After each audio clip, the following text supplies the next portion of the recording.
Good afternoon, and welcome to the joint general session of ISO Board of Governors and WEIM governing body meeting. Please note that all the audio connections will be muted until the comment portion of the call. We'll give you instructions on how to tell your comments at that time.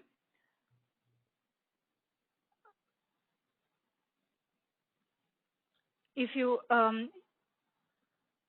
need any technical assistance, please send a chat to the event services host. With that, I'll turn over the call to Roger Colanton from the ISO. Please go ahead. Thank you, operator, and welcome everyone. Good afternoon. Happy to be here for our joint general session, and let me start out with the roll call. Chair Bhagwat. Present. Governor Borenstein. Present. Chair Decker. Present. Member Fong. Present. Governor Galitova. Present. Member Gardner.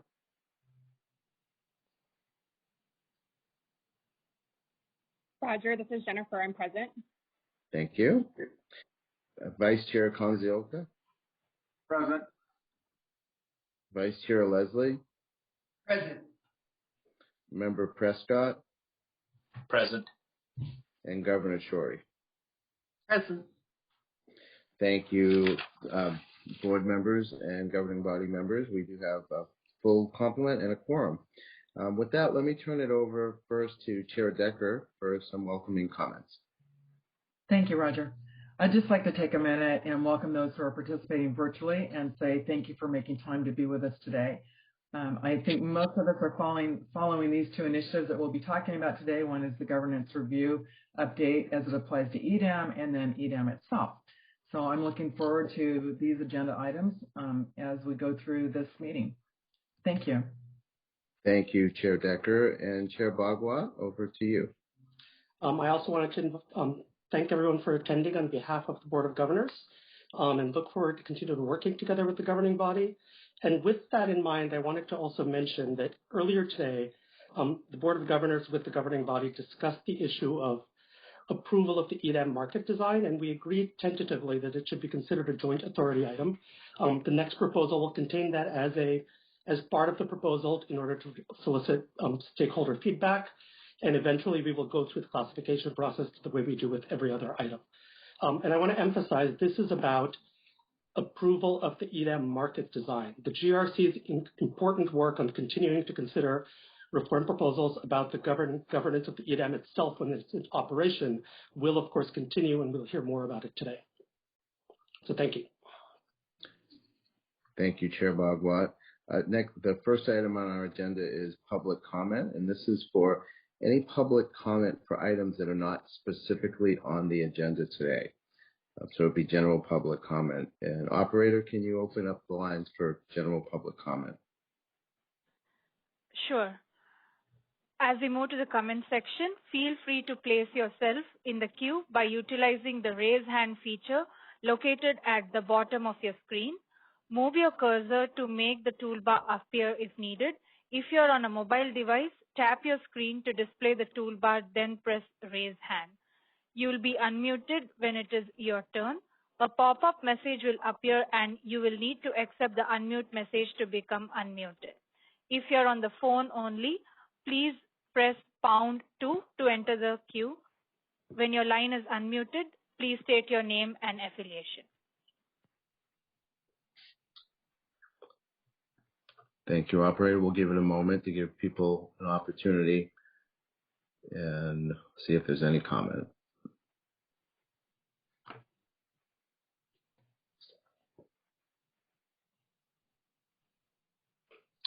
I don't see any hands raised. Any indication from you, operator? I do not see any members in the queue as of now. Okay, thank you. We'll move then to agenda item number 2, which is for me, and that's the decision on the March 16th, 2022 joint general session minutes. Can I have a motion for those minutes, please? So moved. That was Governor Galitova, is that correct? Yes. Yes. Thank you. And second? Roger, this is Rob. I'll second those. Thank you, Rob. Appreciate that. And let me go ahead and take the vote in alphabetical order. Chair Bogwat, Aye. Governor Borenstein, Aye. Chair Decker, Aye. Member Fong, Yes. Governor Galitova, Aye. Member Gardner, Yes. Vice Chair Konzioka, Aye. Vice Chair Leslie, Aye. Member Prescott, Aye. and Governor Shorey. Aye. Thank you, governors and governing body members. The motion does pass. The next item we have on the agenda is agenda item number 3, which is our EIM Governance Review Committee update. And to introduce that topic, I will turn it over to Stacy Crowley. Thank you, Roger, and good afternoon, Board of Governors and WEIM governing body members. I just want to make a quick introduction. We have today with us Eric Eisenman. He's the Director of FERC and ISO Relations at Pacific Gas and Electric. He is going to provide you all with an update on the work of the Governance Review Committee. Therese is not available today, but we are pleased to have Eric here to provide the update. I'll turn it over to you, Eric. Thanks, Stacy. Board members, governing body members, Eric Eisenman, addressing you today as a member of the GRC in order to give you an update on what the GRC has been up to in recent months. So on April 29th, the GRC held a general session where GRC members reviewed the key elements of governance that we are considering for review. The presentation we made included some history of what we previously recommended and why, and asked questions of stakeholders for us to consider in our current evaluation process. If you haven't already, I would encourage you to review that presentation from the April 29th session. Last week in San Diego, the GRC provided an update on what we've been up to at both the Body of State Regulators meeting and the Regional Issues Forum meeting. Those were both public meetings and well attended. Now, currently, GRC members are going to be talking to groups of stakeholders throughout the West this month. There will be informal outreach to inform our straw proposal that we're working on. We'll be meeting with California utilities, EIM entities, generators, large energy consumers, consumer advocates, trade groups, and others. Then on May 26th, as part of the two-day EGAM market design in-person meeting, we'll have a couple-hour session on governance. We'll have stakeholders talk about their perspectives on governance. We'll have a diverse panel of stakeholders, and we'll be engaged with those stakeholders. And I would encourage you, if you can't attend in person, to at least watch it virtually. Our plan is to release a straw proposal in mid-July, and then we have stakeholders submit comments about a month later. And we expect to be able to provide information on this straw proposal at your next joint meeting in July. Thank you. With that, that concludes my comments. Thank you for your attention, and I'm happy to answer any questions. Thanks.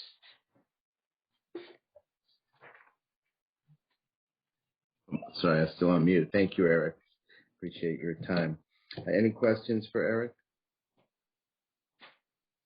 So this is Anita. I don't have a question.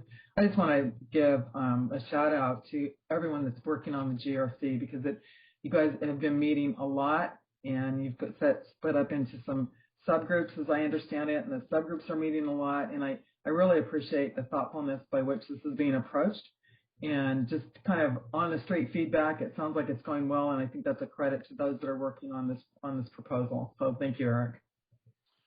Yeah, thanks, Anita, and thanks also to Stacy and her team, who've been just a huge help to us in their support.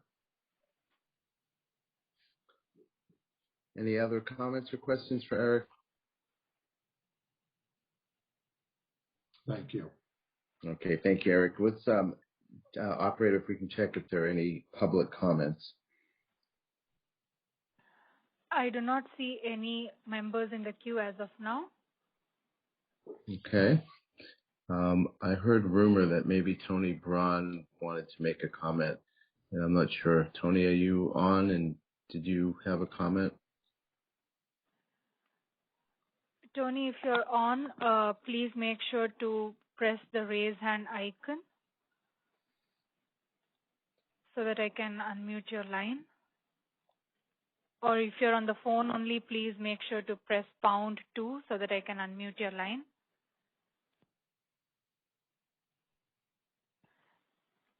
Okay, I see Tony in the queue. Please go ahead, Tony. Your line is unmuted. It was a false rumor, Mr. Counselor. Eric and I were just coordinating. That's where you probably got that. I see. Okay, well, good to hear your voice anyway, Counselor. Appreciate it. With that, we will move on to agenda item number 4, which is our briefing on the Extended Day Ahead Market Initiative. And to introduce the topic is our Senior Vice President and Chief Operating Officer, Mark Rothleader.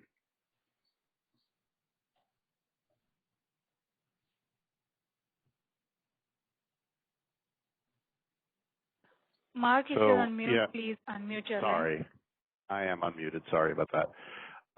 So today we've got Milos Bosanek, our Regional Market Sector Manager, who will be walking you through where we are in the Extended Day Ahead Market Initiative process. And there's been a lot of activity. He will do a brief flyover about the straw proposal and some of the major elements of it, and give you some idea of where we're heading between now and the end of the year. So with that, I will turn it over to Milos Bosanek. Thank you.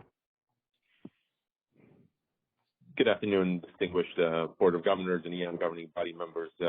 I apologize, my camera is not working for the Zoom meeting. I tried a couple of times, but was not able to get it to work, so I apologize for that. Can you hear me okay? Yes, we can hear you. All right. And again, thank you for the opportunity to brief you on the Extended Day Ahead Market Initiative and the associated stakeholder process. If we can move to the next slide, please.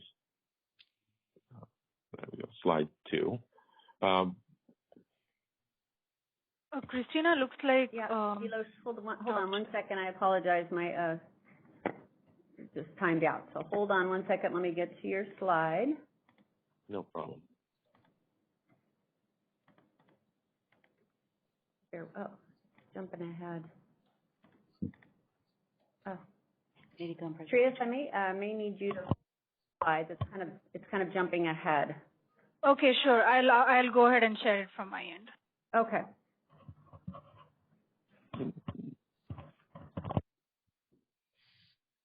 There we go. I think slide 6. Yeah, there we go. Thank you. And so as an important milestone in the EDAM design process, as you may know, we published the EDAM straw proposal a couple of weeks back on April 28th. And this is a comprehensive straw proposal that discusses a wide array of EDAM design components. It really shapes an initial design picture for further vetting and discussion with stakeholders. The sub-elements of this proposal that we put forward, they put forward specific solutions for consideration, while also other elements of the design identify different options for consideration. We're still early in the overall stakeholder process, and this straw proposal is really the first opportunity for stakeholders to provide formal written comment.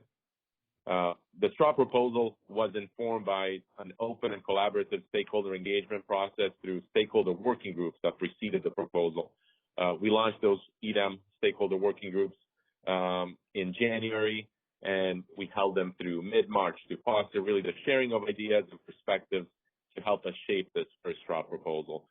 And I do want to take a moment to really recognize the effort and response from stakeholders in engaging in those stakeholder working groups.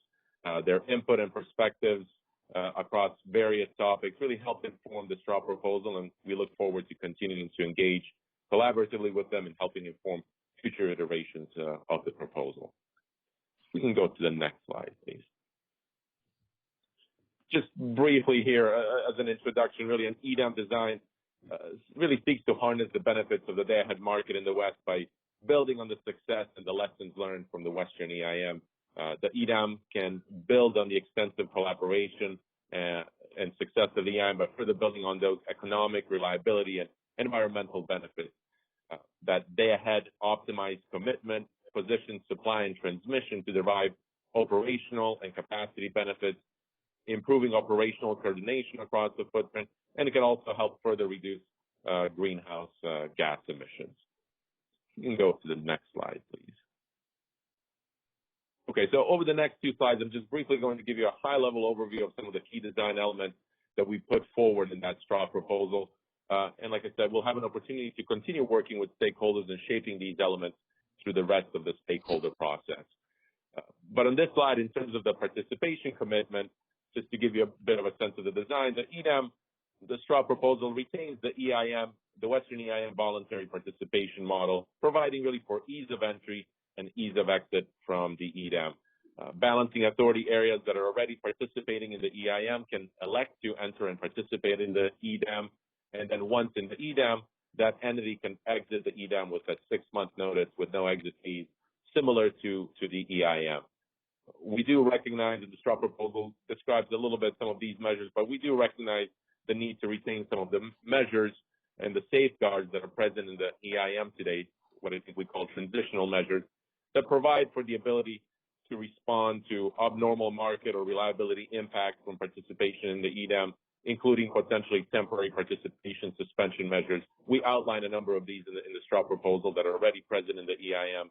And again, we recognize the value and the role of these safeguards in the EIM today, and these will be important safeguards as well for the EDAM and its participants.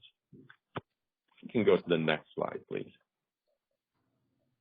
And I'll just spend a couple of minutes on this slide to give you a larger picture now beyond that participation model, just a high-level overview of the different design elements of the EDAM. And the way that we've generally laid this out in the straw proposal is describing the design elements that are related to activities and processes that occur prior to the day-ahead market run, prior to 10 a.m., and then the day-ahead market processes during that 10 a.m. to 1 p.m. window when the day-ahead market is being run, and then the post-day-ahead market processes and activities, the outputs coming out of that day-ahead market.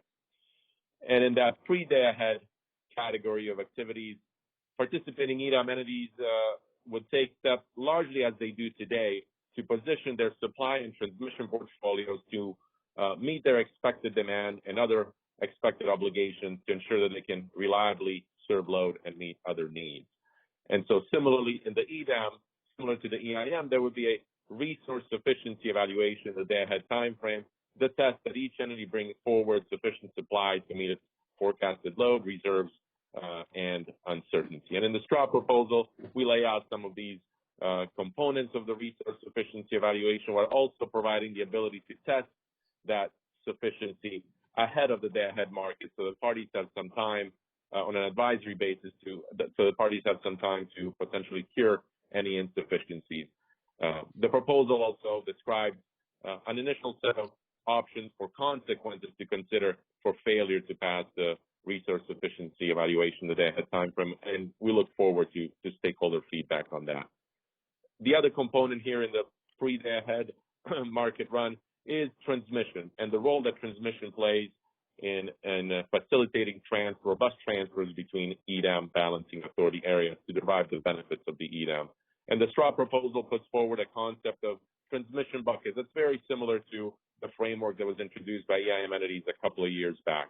And so we outline those different transmission buckets where transmission capacity can be made available to the EDAM by transmission customers that hold transmission rights, as well as the transmission provider for the unsold capacity that they may have across transfer points between EDAM areas. We also describe on the transmission side, we describe and introduce different options for compensation related to the unreserved transmission and the ATC that's made available to the EDAM, and introduce elements that look at ensuring ensuring that there is revenue sufficiency and that we're keeping EDAM entities whole from a transmission perspective side as a result of their EDAM participation. And so those are the elements in the pre-day-ahead market. The parties position themselves from a transmission and supply perspective, and they make that then transmission and supply available to the EDAM in that day-ahead time frame, in that day-ahead process, the time frame between 10 and 1 a.m. when the market is run.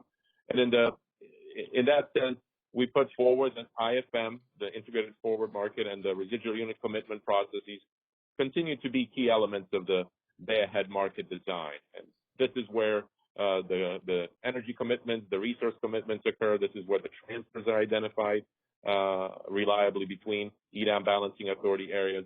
And we see that these as key elements of the day-ahead market design, where that supply that is used to meet resource sufficiency is then made available both in the IFM and the RUC. We also touch on market power mitigation, which is a key element of the market. But we effectively introduce the concept of extending the EIM market power mitigation framework to the EDAM, while also introducing a potential enhanced framework that we've indicated in the STRA proposal that could be further discussed and evaluated in the price formation initiative that is also coming up. So that element and enhancements that go beyond the EIM market power mitigation, we're inclined to move to that price formation initiative for further design. On the convergence bidding side, here again, we recognize the importance of convergence bidding in a day-ahead market, its role and function, and we describe that in the STRA proposal. But we also recognize and propose that convergence bidding not be a day one feature of the EDAM, but rather we recognize that there's a benefit to participating in the market and gaining experience in the market participation before introducing convergence bidding, which has its own learning curve and implications. And we propose that there be a transition period effectively to move towards convergence bidding rather than a day one feature of the EDAM design. And then just briefly on external resource participation, again, here we also are inclined and indicate an inclination to extend or retain the framework that is currently in the EIM, where resources that are located outside of the EDAM footprint, and to the extent that there's generation that's contracted with EDAM entities, that generation can be brought into the EDAM footprint. It can be self-scheduled because it's under contract. It has the transmission to deliver that generation to the EDAM footprint. And those arrangements that are contractual in nature that exist today, those can continue to be delivered into the EDAM area. But to the extent that there is supply that is being offered that is non-resource specific, that is not associated with a particular quality of generation or a particular set of resources that is offered at the EDAM footprint, we usually call that intertie bidding, where it's essentially bidding of delivery of energy to the EDAM footprint.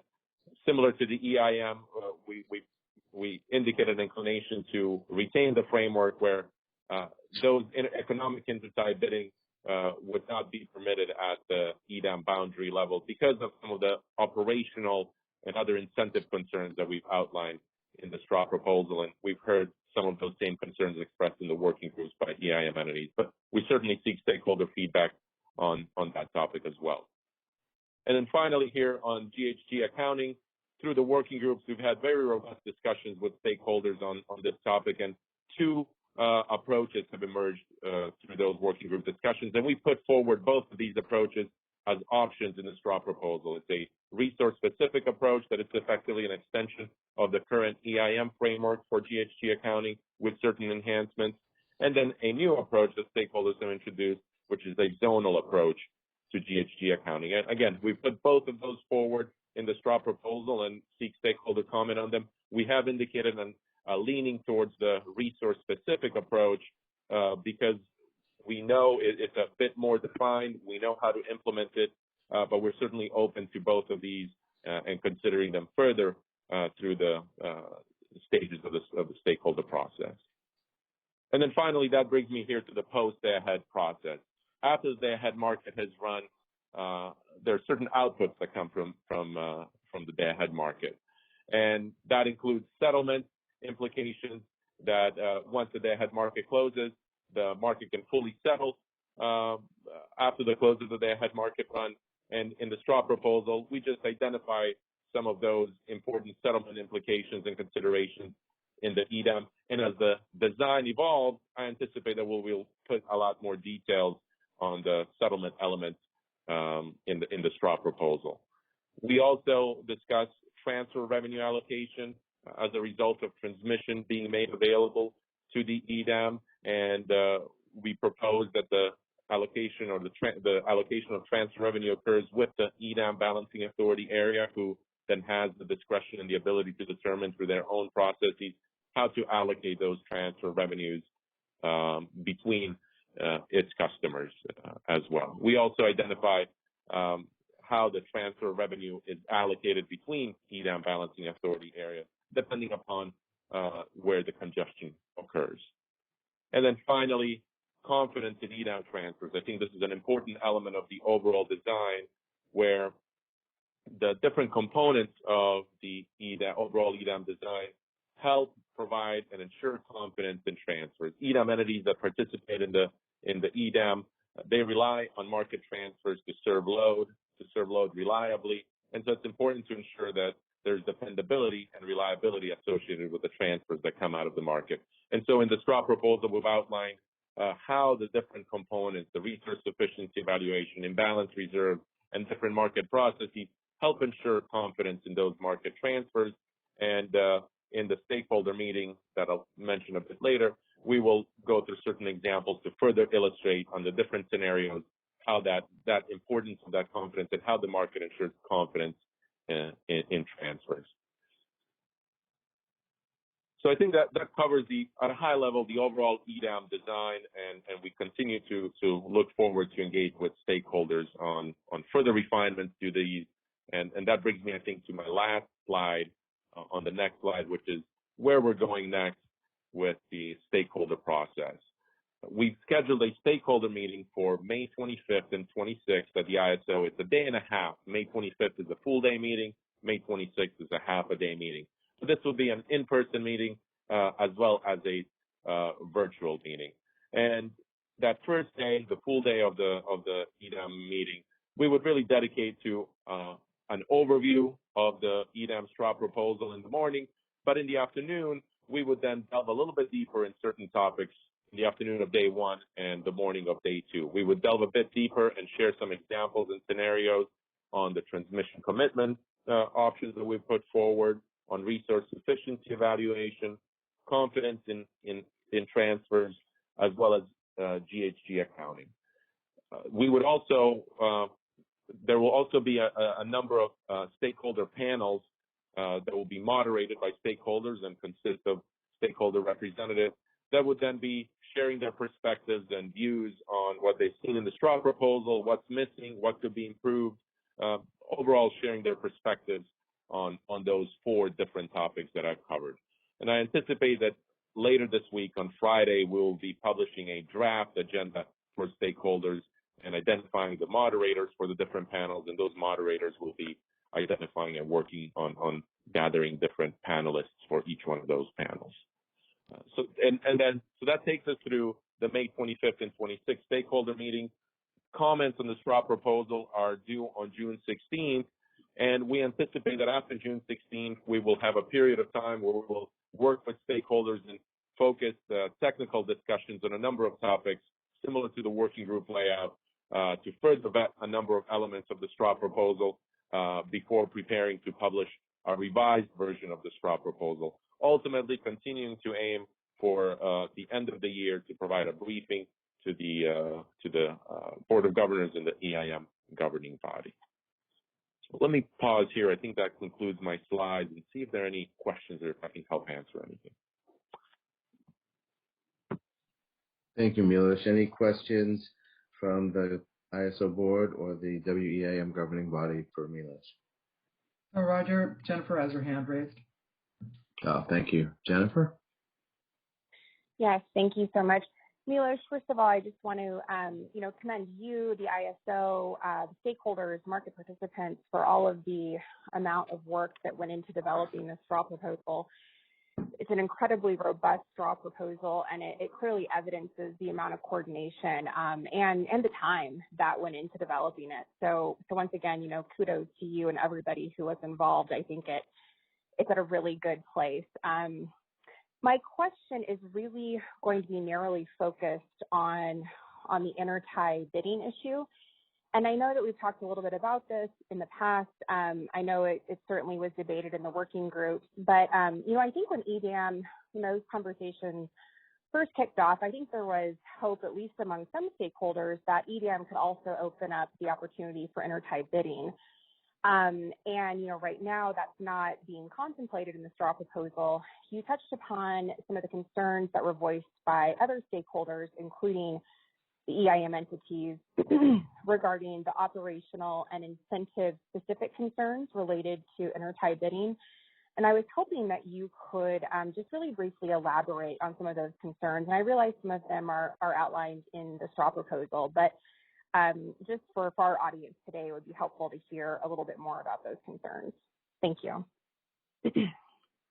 Sure. Thank you. Thank you for that question. Yeah, as you said, we've outlined some of that in the straw proposal. And what we've done in the straw proposal, we've indicated a leaning in that direction, but we certainly want to hear from stakeholders' perspectives here when the comments are due, because that can shape, I think, where ultimately we go. But this is an initial leaning at this stage based on the concerns that we've heard from stakeholders. And the concerns, I think, twofold. Primarily, there may be others that stakeholders identify, but one is an operational concern where bidding economically at the intertie, where the source of that generation may not be known, the quality of that generation may not be known, and it's not known whether that generation is ultimately deliverable. The concern is that if that's bid economically at that EDAM entity boundary or intertie, is that it could displace in the day-ahead timeframe potentially internal resources that are longer start resources that couldn't be started, in real time in time, to the extent that intertie capacity doesn't end up showing up. And so there are some of those concerns operationally. What are the impacts if those intertie bids displace internal resources, and then the balancing authority area, the EDAM entity, who still has a obligation to maintain its own reliability, is not able to adequately respond if that generation does not ultimately show up, or they did not account for the reserves associated with some of that intertie capacity being offered into the market. So those are some of the concerns that we've heard from stakeholders that were concerns both in the EIM, and stakeholders expressed that same concern in the context of the day-ahead market participation.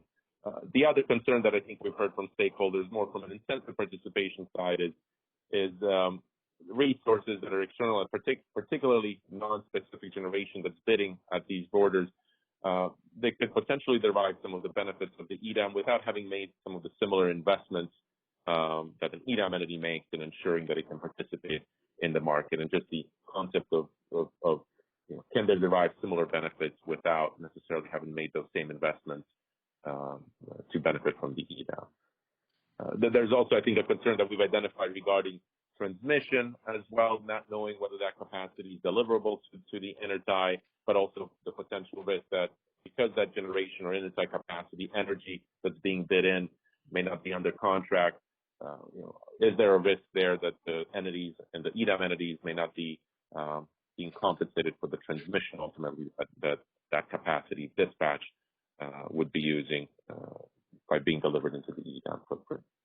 So those are some of the elements, and we've asked stakeholders to provide, their perspectives on this. We recognize some of the challenges that we've heard in the past from EIM entities on this front, in the EIM and in the working groups on the EDAM context. Okay, thank you very much for elaborating on that. I appreciate it.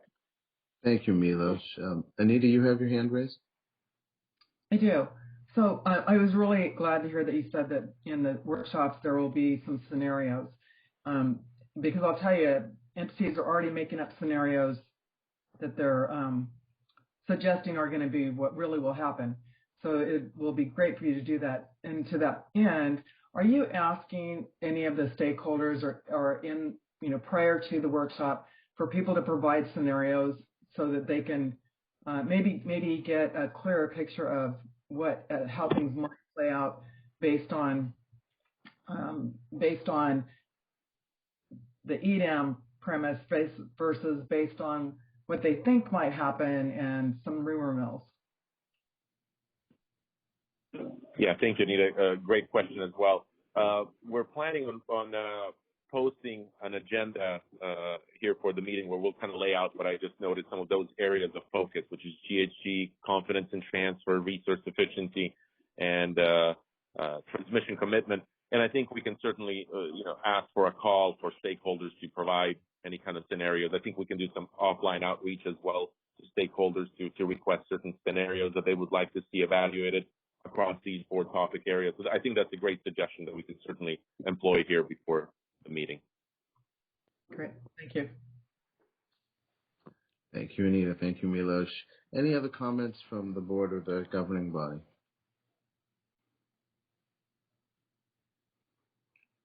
Hearing none and seeing none, operator, if you can check as to whether there are any public comments, please.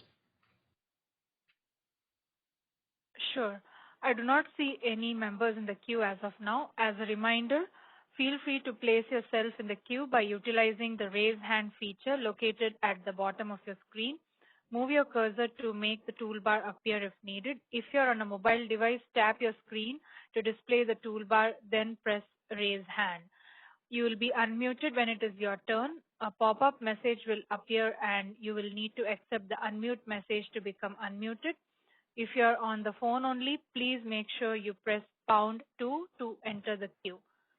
When your line is unmuted, please state your name and affiliation.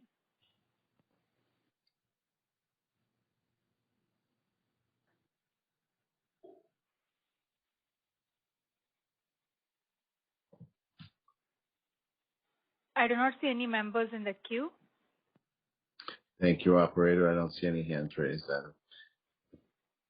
With that, unless there is anything else from the governing body or the board, we are ready to adjourn. Roger, I'd just like to make one point regarding clarification of the WEIM Governance Review Committee update for April 29th and its availability on the ISO website. Having just looked for it for the last 15 minutes, I discovered that it is not there, but I've been sent the PowerPoint from the meeting, which I assume will now be posted to the website. Hi, Mary. This is Stacey Bernard. The only public meeting materials for April 29th was the presentation. There is no proposal yet, and if we still have Eric Eisenman on it, he could maybe clarify that. Yeah, that's right, Stacey. But you just emailed that to me. That I couldn't find. So it's under previous meeting materials. It's the first item listed on the website. I sent you a screenshot with a little circle. Right, so that's the PowerPoint is what Eric's referring to. Eric, is that what you're referring to?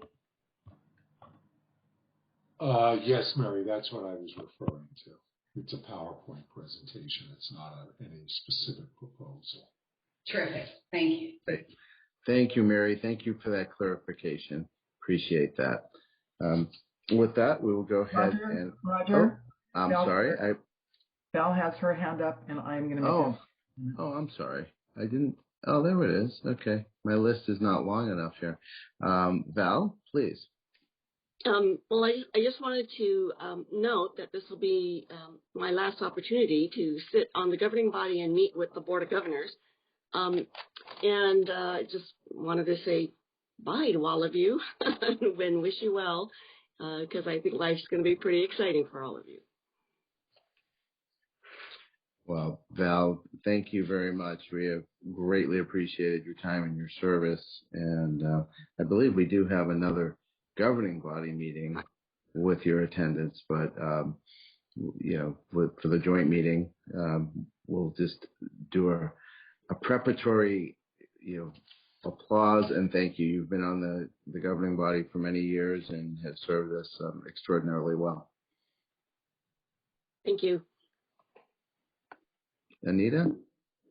I would make one last comment, and that's in regard to Chair Bagwell's comment at the very beginning of this meeting, talking about that the EDAM decisional proposal will be in the next EDAM straw proposal. So I hope folks on the call, if you joined in late, that you will take a look at that EDAM market design is being proposed potentially to be a joint authority decision. So I hope folks will take a look at that. And I appreciate everybody being here. Chair Bhagwat, you have your hand up. I just wanted to say thank you to Val on behalf of the Board of Governors. You have done extraordinary service for many years, and it is very much appreciated. So, and that's it. Okay. I'm going to check my list one more time. I don't see any more hands. So with that, now we can adjourn. Thank you, everyone. I appreciate your time. Thanks, Roger. Thank you. Bye. Thank you. That concludes our conference. Thank you for using event services. You may now disconnect.